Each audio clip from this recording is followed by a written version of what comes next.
Nació el 22 de octubre de 1951 en República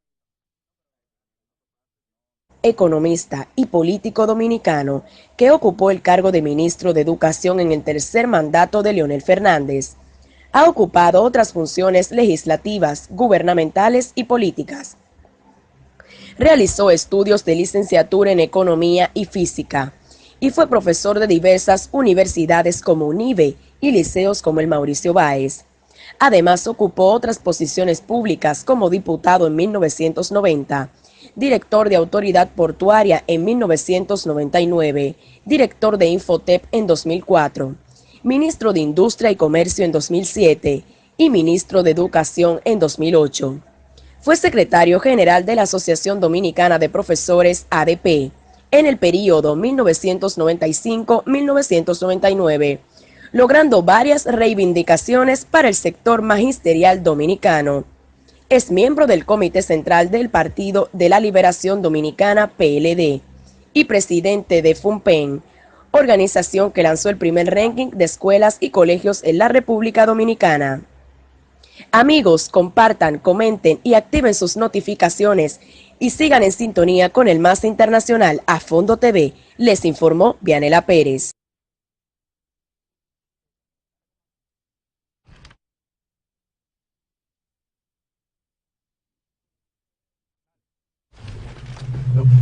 Muy bien, ya estamos de vuelta aquí en su programa A Fondo. Y bueno, como prometimos al principio, contamos con nos distingue hoy con su visita. Él es ministro de Educación, el señor Melanio Paredes, y miembro del Comité Central del Partido de la Liberación Dominicana. Saludos, muchísimas gracias. Saludos. Don Melanio, un placer tenerlo por acá. El placer es mío, siempre es importante compartir con los jóvenes emprendedores. Algo se le pega a uno. No, gracias, Sí, es verdad. Bueno, a raíz de esta ley de partidos políticos que se está produciendo y se están generando algunas noticias, el pueblo dominicano está totalmente a la expectativa, ¿no? de esa ley. Nosotros nos gustaría que nos hable sobre esta ley, cuáles son sus opiniones personales a propósito de la ley de partidos políticos. Muy bien, gracias por la oportunidad de compartir con ustedes y con los amigos que nos ven a través de las diferentes plataformas y redes sociales. Efectivamente, el sistema político dominicano tiene ya, va para 2 décadas esperando una reforma a su régimen político, cuya necesidad se vio mejor evidenciado en el último proceso electoral.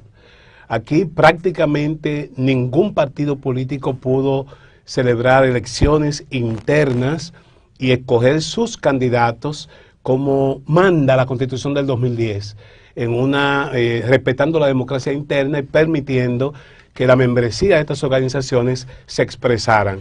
Ni siquiera el Partido de Liberación Dominicana, que el 13 de diciembre del año 2015 intentó un proceso convencional o elector parcial, por cuanto estaba vigente un pacto de reelección por reelección y solo algunas posiciones en alcaldías y regiduría se sometieron al escrutinio de las bases del PLD, y ese proceso fue traumático.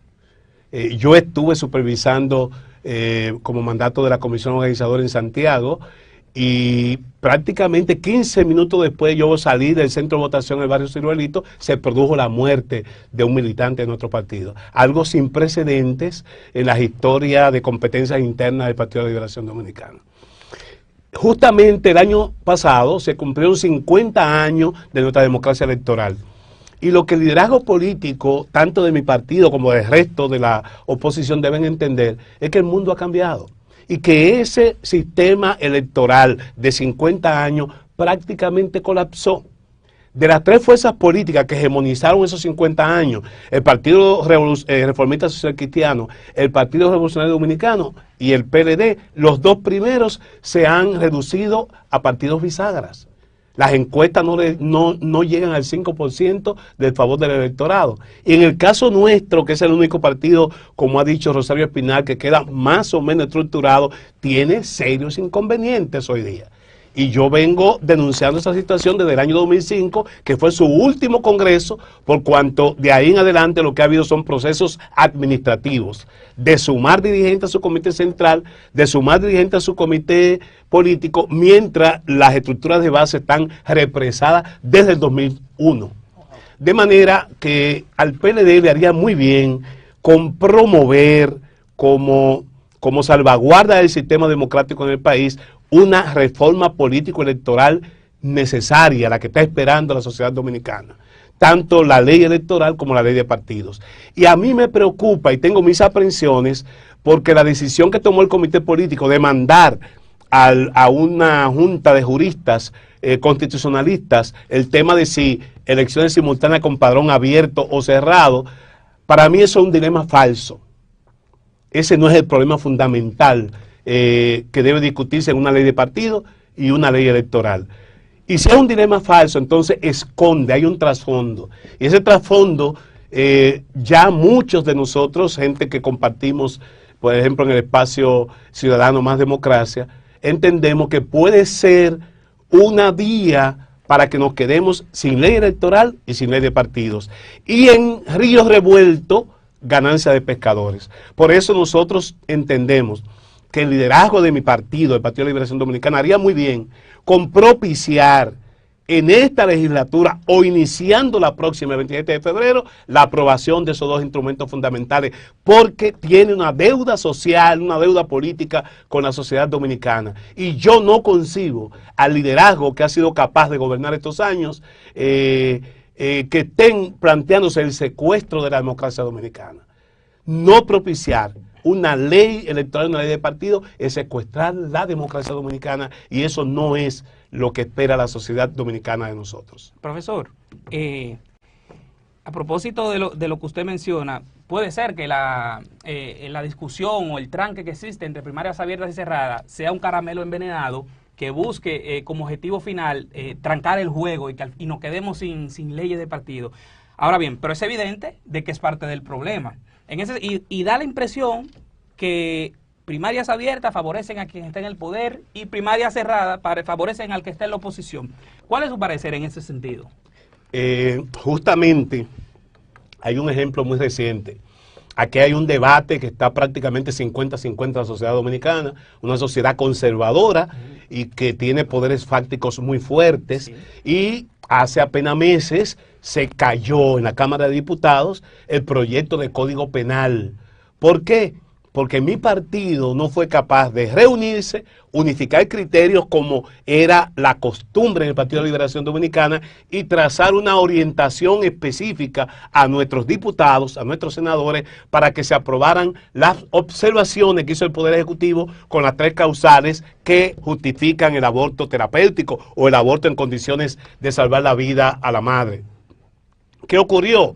Que la dirección del partido actuó con la irresponsabilidad de dejar al libre albedrío a diputados y senadores. No hubo acuerdo, no hubo por consiguiente una mayoría para aprobar las modificaciones que hizo el presidente de la República a la ley, pero tampoco para rechazarla, y quedó todo en el limbo. Y hoy tenemos un código penal decimonónico, un código penal que es del siglo XIX, que no contempla crímenes tan presentes hoy en nuestra sociedad como el sicariato, que no contempla el cúmulo de penas que se vio en el crimen de Emily, se vio que ahí podía perfectamente aplicarse el cúmulo de penas, como dicen los abogados. Claro. Entonces, eso significa que lo que ocurrió con el Código Penal pudiera también pasar con la ley electoral y la ley de partidos si el PLD, que tiene una mayoría fundamental en los órganos congresionales, en la Cámara de Diputados y del Senado, no asume una posición definitiva, categórica y orientadora. No es verdad que el tema de padrón abierto, padrón cerrado en el Partido de Liberación Dominicana es un asunto de vida o muerte. No es verdad. El tema fundamental que se oculta es que esa ley plantea la renovación periódica de la dirigencia partidaria, para que gente jóvenes como ustedes puedan ir a la dirección de los partidos y no que no tengamos gerontocracias enquistadas en todos los partidos políticos, porque el PRM no es diferente. El PRM es moderno de nombre. En la práctica, cuando usted ve su membresía, son viejos robles del antiguo Partido Revolucionario Dominicano. Yo decía en un programa que eso es lo más parecido a Jurassic Park que hay. Así es. Profesor, entonces, concluyendo con la respuesta, no. Lo fundamental en la ley electoral de partido es, primero, garantizar esa renovación periódica de las directivas. Reconocer que la Junta Central Electoral debe ser árbitro, porque los partidos ya no tienen árbitros confiables. Y en tercer lugar, ponerle un torniquete al financiamiento ilimitado de las campañas electorales, porque en esas condiciones ninguno de ustedes podrá participar nunca. Serán los riferos, los aguanteros, los gaseros, todo el que tenga dinero, lícito o ilícito, lo que podrán optar por posiciones electivas en nuestras organizaciones. De manera que esos son los temas fundamentales. Lo otro es una nebulosa para ocultar el tema central que debe abordar esos instrumentos legales. Profesor, a raíz de que usted habla de ese tema del control en los recursos, hay un punto importante y es de mucha preocupación, y es la fiscalización.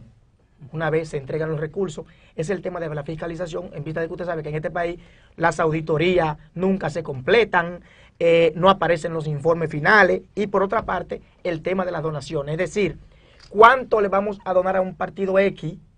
Y uno no sabe de dónde vienen esos recursos, de dónde vienen esos fondos.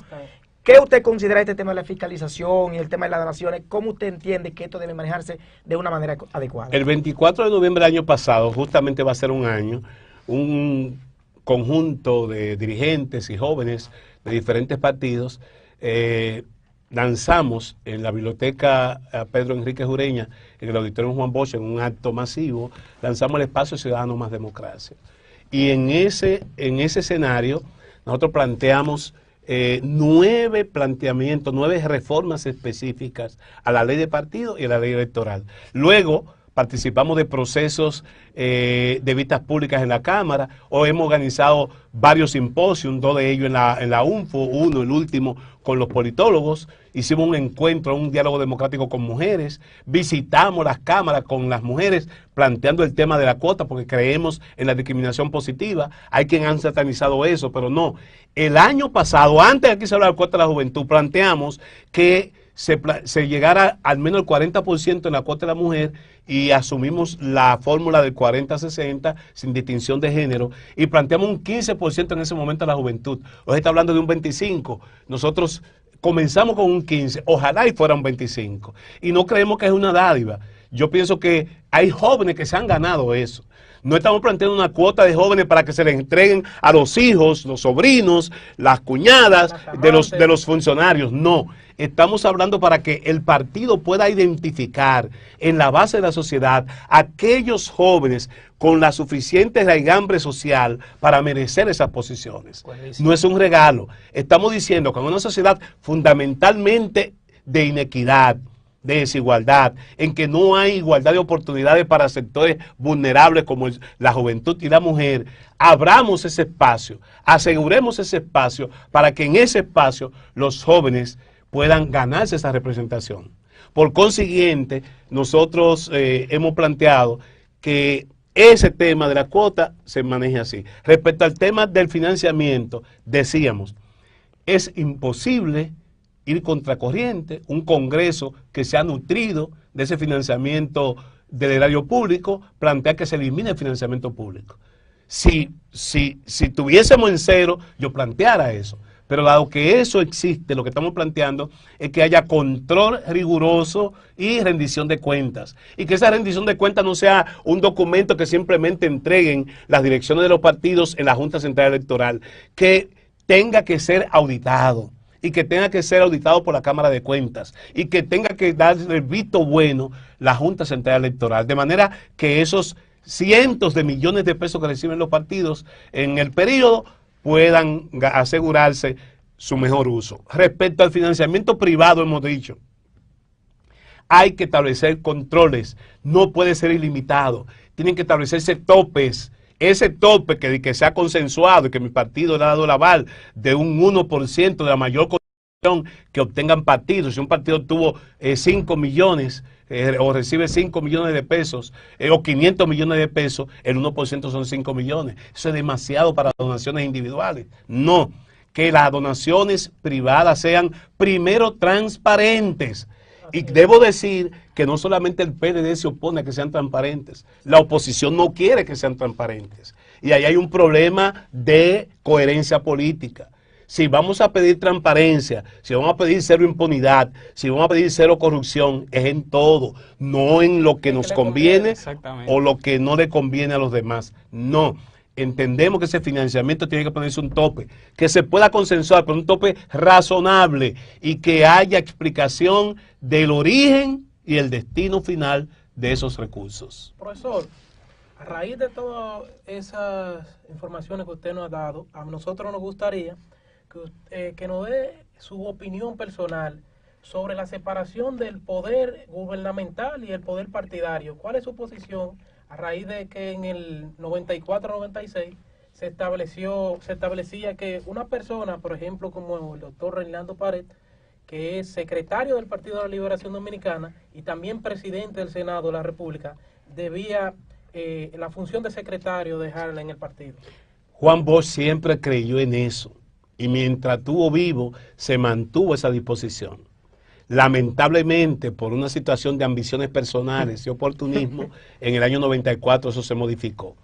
Y el hecho de permitir que los principales funcionarios de un gobierno sean al mismo tiempo la dirección política de los partidos, se ha constituido un cementerio de sueños en el Partido de la Liberación Dominicana. ¿Por qué?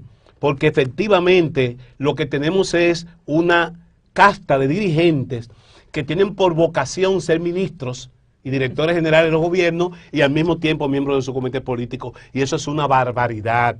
En un partido que si bien no tiene 2.7 millones de afiliados, sí puede llegar a 500, 600 mil militantes. Y una masa crítica de gente preparada, de jóvenes que se han preparado, que el propio partido y su gobierno lo han preparado en el exterior. Sí. Y tenemos gente que se quieren morir en los puestos de gobiernos y en los puestos de partido. Y resulta que ni la iglesia ya, la condición de vitalicio permanece. Ya tenemos ex papa. Tenemos ex papa. En el Partido de Liberación no hay ex miembro del comité político, eso no existe. ¿Por qué? Porque se quieren morir de viejos.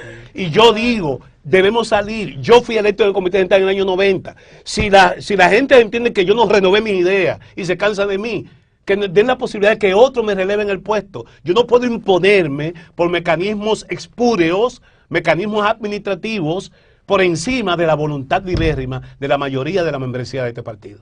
Profesor, parecería con la pregunta que le voy a hacer ahora que lo quiero sacar del tema. Esa no es la intención. Lo que pasa es que su visita a este programa ha generado muchas expectativas. Y usted como ministro de Educación y un profesor de larga data, me dijo mucha gente, pregúntale al profesor qué él opina del cambio de los uniformes por parte de Educación, ya que eso ha causado un revuelo en toda la sociedad dominicana. No. ¿Qué opinión le merece a usted el cambio de uniforme? ¿Es correcta? ¿No es correcta? Háblenos un poquito de eso. Si ustedes me permiten, yo quiero terminar con la parte política a propósito de la pregunta que me hizo Manuel. Totalmente de acuerdo. Porque es fundamental. ¿Cuál es el desafío que tiene el Partido de la Liberación Dominicana para resolver esto? Porque Melanio Paredes no solo en los últimos 17 años se ha planteado como un crítico, quizá el único muchas veces como un predicador en el desierto, pero ya mucha gente ha entendido, mucha gente me dice que aunque hay miedo y algunos no se expresan, están de acuerdo conmigo. Anoche me decía un miembro del comité político, anoche en un acto público, un querido compañero, yo te sigo en Twitter y en los grupos de redes y yo estoy un 75% de acuerdo contigo. Pero que hable también. Yo quisiera que hable. Y le digo yo, bueno, el 25% es la excepción a la regla. Dice, no, y es muy probable que también esté de acuerdo contigo el 25%, solo que ahora no puedo decirlo.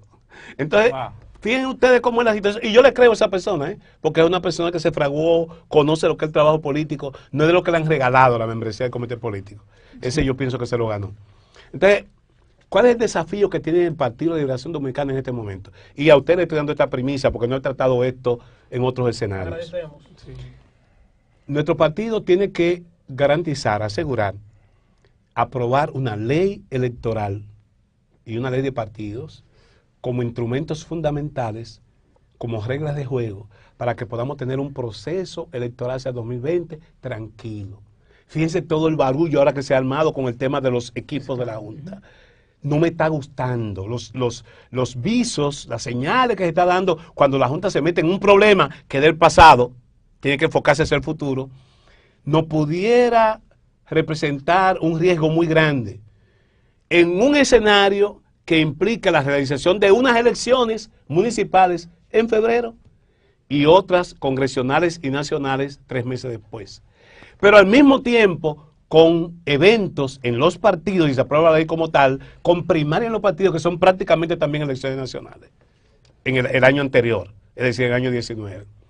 En una circunstancia como esa, mi partido, el Partido de Liberación Dominicana, yo entiendo, tiene que regalarle a la sociedad una muestra de que somos realmente hijos legítimos del pensamiento progresista de Juan Bosch. Y entender que la democracia no es una factura, no es una marca. La democracia es una condición de vida que tenemos que ofrecer a los dominicanos y dominicanas para que esto alcancen su felicidad. La democracia no puede ser el beneficio de un grupo que concentre el poder, concentre los recursos que se derivan del poder y que gobiernen para unos pocos. No, de ninguna manera. Mi partido tiene que auspiciar esas dos leyes. Una vez aprobadas esas dos leyes, que puede ser perfectamente en esta legislatura si se lo proponen, que termine el 27 de febrero o en la próxima, tomando el resto del 2018 para que el presidente del partido, en lugar de estar habilitando que alguna de su gente, aunque él dice que no practica el grupismo, ni está de acuerdo con el grupismo, en lugar de estar organizando el equipo de campaña de Leonel a estas alturas, lo cual es extemporáneo, el presidente del partido designe una comisión del Comité Político del Comité Central para reorganizar el partido en lo que resta del año 18, para sanear el padrón, para habilitar la multiplicación de los intermedios y ponernos en condiciones hábiles para en el 2019 elegir un candidato presidencial e ir a la competencia con la oposición política. Si somos capaces de aprobar esas leyes antes de abril del próximo año, tomar de abril a diciembre para reorganizar el partido y hacer un congreso extraordinario que elija el candidato presidencial, vicepresidencial y elija una nueva dirección del partido. Esto nos pondría en condición del contrabalance. El sector que va a gobierno, y esta es la primicia, el sector que sea electo candidato a presidente, se sabe que va a ir con su equipo a gobierno. El sector que pierde esa competencia interna o no participe en la competencia interna, entonces que se plantee vaya a la dirección del partido, con lo mejor de cada sector. Y digo cada sector porque aquí se piensa que la historia de la República terminó con Danilo y Leonel, y no es así. Porque Juan Bosch, que fue más grande que los dos, superó con su muerte al PLD, el PLD existe hoy. Entonces, la realidad de hoy, aunque apreciemos los aportes de Danilo y de Leonel, tiene que superarlo hacia el futuro. Y ellos deben crear las condiciones para eso, garantizando que haya un equilibrio, un contrabalance, que quienes van al gobierno gobiernen bien y quienes vayan al partido gerencien bien al partido para que pueda ser el mediador por excelencia entre el poder y la población. Totalmente de acuerdo con usted. Vamos a la pregunta que el pueblo está esperando. El cambio de uniforme por parte de Educación, ¿qué opinión le merece? ¿Es positivo, es negativo? ¿Es algo muy intrínseco de ellos, muy propio de esta gestión? ¿Qué usted opina? Veo que se sonríe, profesor. Yo asistí a la puesta en circulación del libro de Tony Raful el lunes pasado, comenzando la semana, lunes o martes, no recuerdo exactamente ahora. Y bueno, la prensa me abordó cuando yo llegué con la misma pregunta. Y cuando me preguntaron yo creo los uniformes, yo no tengo opinión sobre ellos. ¿Cómo que usted no tiene opinión? No, porque eso no es lo fundamental, eso es secundario. Y entonces, ¿qué es lo fundamental? para mí, lo fundamental en materia educativa es la sinergia, la relación que se esté dando en el aula de clase entre alumnos, maestros y los padres, porque la familia también tiene que contribuir a ese proceso, para que se produzca un cambio en lo que acontece en la educación dominicana. Si en la escuela dominicana, después de 5 años de invertir el 4% en educación, que para el próximo año son 152.000 millones de pesos, un gran sacrificio del erario público. Si después de 5 años, con una inversión tan cuantiosa y de tanto costo para la sociedad y el Estado, en el aula los niños y niñas no están descubriendo sus talentos, no están aprendiendo a convivir con sus semejantes a través de un sistema de valores que se socializa en la familia y en la escuela. Y al final, que no se puede medir tampoco ahora, pueden obtener las habilidades y competencias para definir un proyecto de vida, entonces hemos estado echando dinero en saco roto. Naturalmente, yo no puedo decirle como ministro de Educación, porque sería deshonesto de mi parte, que lo que hacemos hoy en educación, tú vas a ver los resultados mañana. Es un proceso. Pero yo entiendo que ya, y así lo planteé en la plenaria del Pacto Educativo, de la cual soy parte, y que se reúne cada 6 meses en el Consejo Económico y Social, yo dije que ya es hora de que evaluemos los impactos de la inversión educativa por 5 años consecutivos en la educación. Si el impacto es un cambio de uniforme, estamos fracasados. Los impactos tienen que ir más allá del cambio de uniformes. Pero como yo no me gusta perderme en el bosque, yo voy a dejar que el tema de los uniformes siga su curso.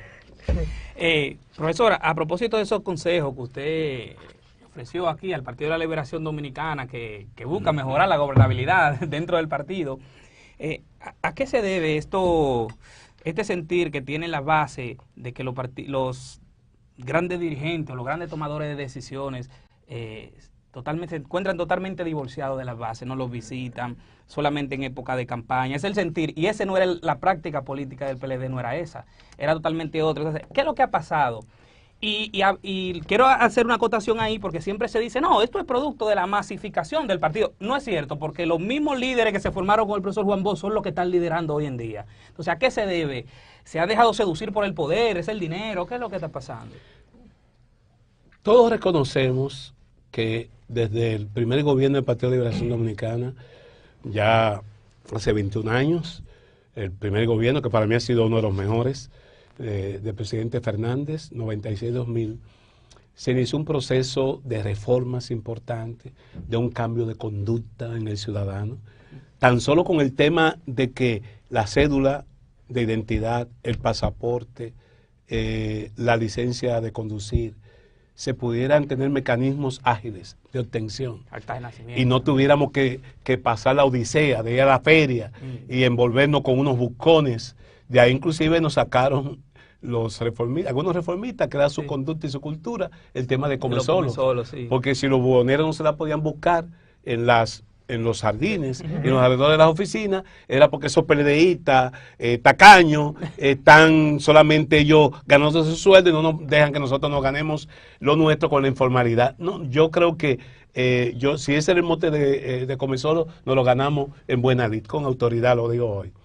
Entonces, efectivamente, nosotros fuimos al gobierno para cambiar actitudes, para cambiar la forma del ejercicio de la política, para cambiar el ejercicio de gobernar. Y lo que siempre planteó Bosch es que nosotros no podíamos cimentarnos en el poder sobre la base del clientelismo. Y todo el mundo conoce que el modelo, a partir de la caída de Trujillo, que se enseñoreó en la República Dominicana para ganar las elecciones, fue el modelo clientelar. Lo hizo el Partido Reformista. Balaguer fue, digamos, el arquetipo, el padre de ese modelo, pero el PRD, que nació también de las entrañas mismas del pensamiento de Bosch, a partir del 78 que accedió al poder, también sucumbió ante el modelo clientelar. y usted veía las pugnas internas, que si Salvador y Guzmán, que si Jacobo y Peña, que si Jacobo y Salvador, o sea, en una dinámica en que lo que existía era la promoción personal y de grupos. Y no hay manera de que los grupos puedan desarrollarse al interior de los partidos, sino sobre la base de la clientela. Se alimenta una seguidores a través de la creencia en la persona, en el líder, en el dirigente, y lo que éste le proporciona, sea en función de posiciones futuras o de dádivas, o de privilegios, o de una diputación, o de una regiduría, o de una senaduría. Entonces, nosotros no fuimos al poder para eso. Y es innegable que el Partido de la Liberación Dominicana ha logrado cambios fundamentales. Claro, es natural que, a pesar de que tenemos serios problemas todavía con el sistema judicial, pero hay toda una basamenta que tiene el propósito de la propia Constitución del 2010 de crear el Estado social y democrático de derechos. Pero al mismo tiempo también cambiamos el perfil material del país.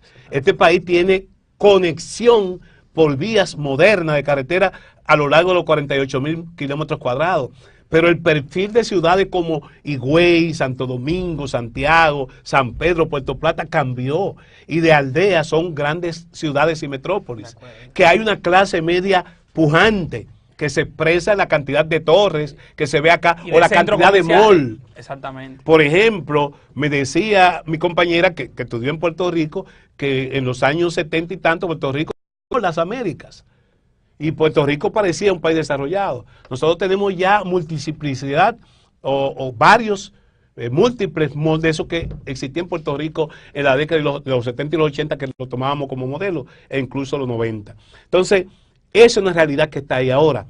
El Partido de la Liberación Dominicana tiene una deuda social con la democracia política. Por eso insisto en que somos la salvaguarda del sistema y tenemos que legitimarnos en el poder. El PLD tiene una disyuntiva.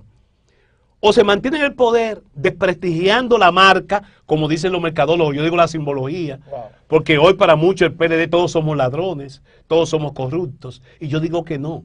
La gran masa del PLDista es tan pobre como la mayoría de la población dominicana. Y si algunos nos salpicó y si alguno se pasó de vivo, que se le cobren las cuentas, pero para eso tenemos que abocarnos a un proceso en que las bases, que son sabias y no se van a equivocar, nos depuren, van a saber lo que no sirve, le van a dar relief para su casa. Exactamente. Y lo que vale lo van a reivindicar. Yo digo que es una combinación de lo mejor de lo viejo con lo mejor de lo nuevo. Entonces, en esas condiciones yo entiendo que efectivamente nosotros tenemos una deuda con la democracia dominicana y que por consiguiente debemos ir hacia esa dirección, asegurando un régimen de igualdad de oportunidades y ajustando cuenta con el modelo clientelista que hundió a partidos hegemónicos y que nosotros no iremos por el mismo camino si seguimos reproduciendo lo que encontramos. Porque ¿qué es lo que ha hecho el PLD? ¿Ha cambiado ese modelo? No. Se ha montado en él y todavía lo mantiene. Profesor, nos dice nuestro director que no tenemos tiempo para más. Un mensaje para el PLD y para la sociedad dominicana en sentido general. He aprovechado este escenario que yo sé que lo siguen mucho los jóvenes y creo en los jóvenes porque son el motor del cambio. Y a todo el país para reiterar lo que dije anteriormente. Hoy está en el limbo el tema de la consulta. El presidente Fernández dice que se tiene un solo de los 5, uno. Y internacional, que aunque sea internacional no creo que sea imparcial. Y no se han nombrado 4, ¿por qué? Porque todos aquí estamos, todos le rezamos a un santo o lo rezamos a otro. Y sobre todo en el campo de los abogados. Entonces, y de los constitucionalistas. Yo entiendo que mi partido debe dar un paso adelante, olvidarse, es un problema político más que jurídico, tomar la decisión de aprobar la ley necesaria, la ley electoral necesaria, la ley de partido necesaria, abocarnos a organizar el partido, sanear el padrón. Nadie cree en ese padrón. 2 millones. Nadie cree en ese padrón. Yo que dirigí varios procesos, dirigí en el 2001, en el 2005 y he participado en otros procesos organizativos en el PLD, le digo que si nosotros logramos llevar 400.000 militantes a la competencia interna, es mucho. Cuando Leonel y Danilo en el 2007, yo estaba en esa comisión que organizó ese proceso, llegamos a apenas 400.000 y Danilo estaba bien posicionado y Leonel era el presidente con un liderazgo sólido. Y fue cuando más militantes fueron a votar. Y no es verdad. Cuando ustedes ven ese millón y tanto, es un coeficiente multiplicador para hacer opinión pública y publicidad. Profesor, más que un placer tenerlo por acá. Muchísimas gracias, Muchas profesor. gracias. No, pero el profesor merece venir. Profesor, a nosotros nos gustaría que usted venga, que nos haga un programa especial sobre educación, sobre el futuro de la educación en la República Dominicana. Con gusto. Yo quería dar oportunidad que el ministro, como es natural, tiene un año, pudiera comenzar este año escolar y desarrollara sus planes, porque hay que darle oportunidad. Una persona nueva debe conocer el sistema. Ha estado dando pasos importantes con el tema de la evaluación del desempeño docente.